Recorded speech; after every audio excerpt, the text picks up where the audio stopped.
Welcome to our channel. Today we how to deploy cognitive learning with MindSnacks easy tutorial step by step clearly. To deploy cognitive learning with MindSnacks, begin by accessing the MindSnacks platform. Log in using your credentials or create a new account if you haven't done so yet. Once you're logged in, navigate to the dashboard. Here, you will find an array of course options and tools. Select the course you want to enhance with cognitive learning strategies. Click on the course to open the course overview.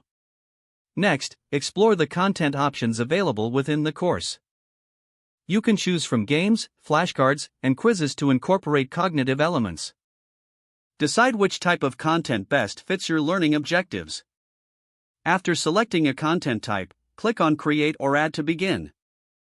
For games, customize the settings to align with your teaching goals. You can adjust difficulty levels, learning objectives, and themes. For flashcards, enter key terms and definitions that students need to learn. Make sure to include engaging visuals if possible. Save your changes as you progress to avoid losing any information. Now, move on to quizzes.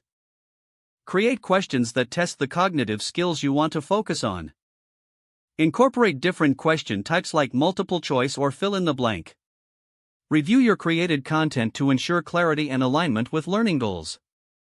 Use the preview option to see how it will appear to learners. Once satisfied, select Publish to make your content live.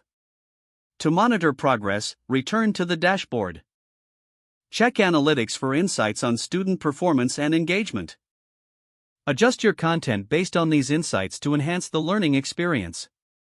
With these steps, you are now equipped to deploy cognitive learning strategies using MindSnacks effectively. If the page does not load, refresh the browser or try again in a private or incognito window. Make sure you are using the correct email address, then retype it carefully to avoid small typos. If your password is not accepted, use the reset option and create a new strong password you can remember. Don't forget to like this video and subscribe to our channel for more step-by-step tech guides.